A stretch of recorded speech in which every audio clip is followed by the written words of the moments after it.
আপনারা কি আপনাদের স্বামী স্ত্রীর মধ্যে কি সবসময় ঝগড়া ফাসাদ লেগে থাকে? একে অপরকে কি সহ্য হয় না? আপনার স্ত্রী কি আপনার কথা শুনে না, অথবা আপনার স্বামী কি আপনার কথা শুনে না? তাহলে আজকে এই ভিডিওটি আপনার জন্য। ওয়ালাইকুম ওয়া রাহমাতুল্লাহি ওয়া বারাকাতুহু। সুপ্রিয় দর্শক মণ্ডলী, আশা করি আপনারা ভালো আছেন। আল্লাহ রাব্বুল আলামিনের অশেষ রহমতে আমিও ভালো আছি। আজকে খুব সুন্দর একটি নকশা নিয়ে এসেছি আপনাদের মাঝখানে। প্রিয় মা বোনেরা এবং ভাই আমার, চলে আসুন, ইনশাল্লাহ আজকে আমরা বিষয়টি জানব। আজকে আমি আপনাদের সামনে যে নকশাটি তুলে ধরব, এই নকশাটি খুবই পরীক্ষিত একটি নকশা।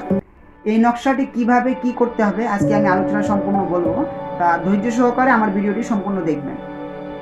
তা সর্বপ্রথমে আপনাকে পবিত্র হতে হবে। পাক পবিত্র হওয়ার পর সুন্দরভাবে উজু করতে হবে। উজু করা হয়ে গেলে আপনি আপনার স্বামীর জন্য করবেন। এটা কিন্তু শুধুমাত্র স্বামী স্ত্রীর জন্য, এটা প্রেম ভালোবাসা প্রেমিকা প্রেমিকের জন্য কিন্তু না, এটা শুধুমাত্র স্বামী স্ত্রীর জন্য। আপনার স্বামী, প্রথমে স্ত্রীটা বলি, আপনার স্ত্রী যদি আপনার কথা শুনে না তাহলে স্বামী এই আমলটা করবে, অথবা যখন আপনার স্বামী আপনার কথা শুনে না তাহলে স্ত্রী আমল করবে। করতে হবে কি, আমি যে নকশাটি আপনার স্ক্রিনে তুলে ধরবো, এই নকশাটি সুন্দরভাবে আপনি উজু করবেন। পবিত্র তো থাকতে হবে। পবিত্র থাকার পর আপনি সুন্দরভাবে উজু করবেন। উজু করার পর সুন্দরভাবে আপনি জায়নামাজ বিছিয়ে বসবেন। বসার পর আপনি কাগজ নেবেন এবং কলম নেবেন, যে কোনো কালি নিতে পারেন। আপনি আটটা ছোট ছোট কাগজ মানে পিস করবেন, সুন্দরভাবে ছোট ছোট করে কেটে নেবেন। কেটে নেওয়ার পর আমি স্ক্রিনে একটু পর আমি দেখাচ্ছি। এই নকশাটি আটবার লিখবেন। 8টা কাগজে 8বার লিখবেন। লেখার পর 7টি কাগজ আপনি রেখে দিবেন, এবং একটি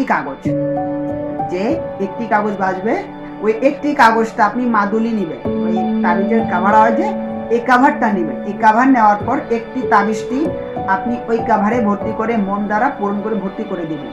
বন্ধ করার পর কালো সুতা নিয়ে আপনি ওটা বেঁধে নেবেন। স্ত্রী যদি এই আমলটা করে থাকে তাহলে স্ত্রী একটি তাবিজটি নিজের বাহুতে অর্থাৎ কোমরে বেঁধে নেবে। এই জিনিসটা কোমরে বেঁধে নেবে স্ত্রী একটি, আর বাকি যে 7টি তাবিজ থাকবে যেটা লেখা হবে, ওই 7টি প্রত্যেকটা দিন সকালে নাস্তা খাওয়ার সময় যখন আপনার স্বামীকে পানি দিবেন, তখন ওই একটি কাগজটা ওই পানিতে হালকা করে চুবাই দিবেন। চুবাই একটু গুলায় তখন ওইটা আপনি কাগজটা বের করে নেবেন। ওই পানিটি আপনি আপনার স্বামীকে খাওয়াবেন। আশা করি আমার কথাটা বুঝতে পেরেছেন আপনি। তো এই নিয়ম অনুযায়ী আপনি যখন এই আমলটা করবেন 1 সপ্তাহ, ইনশাআল্লাহ বেশি না 1 সপ্তাহ এই আমলটা করবেন, যেহেতু 7 দিনের কাজ এটা। এই 7 দিনের ভিতরে আপনার স্বামী আপনাকে যে মূল্যায়ন করতো না, আপনার স্বামী যে আপনাকে অবহেলা করতো, আপনাকে অপমান করতো, গালাগালি করতো, সেই স্বামী আপনার সাথে সুন্দর ব্যবহার করবে, সুন্দর কথাবার্তা বলবে, আপনাকে আদর করবে, মহব্বত করবে, সম্মান করবে। এই আমলের ফজিলত, এই নকশার ফজিলত আল্লাহ রাব্বুল আলামিন অসংখ্য দিয়েছেন। আপনি যখন এই আমলটা করবেন, এই আমলের বরকতে, এই নিয়ম অনুযায়ী আপনি করলে অবশ্যই আপনার মনের নেক আশাগুলো পূরণ হবে। সুবহানাল্লাহ। যে মা বোনেরা যারা নিজের স্বামীর সাথে ভালো সম্পর্ক নাই যাদের, তারা এই আমলটা করবেন, ইনশাআল্লাহ অবশ্যই আপনি এই জিনিসটা এই নকশার মাধ্যমে আপনি পেয়ে যাবেন। নকশাটি স্ক্রিনে দেওয়া হবে। আপনারা এই নকশাটি সম্পূর্ণ সুন্দরভাবে আপনি এই নকশাটার আমল করবেন, সুন্দরভাবে লিখবেন।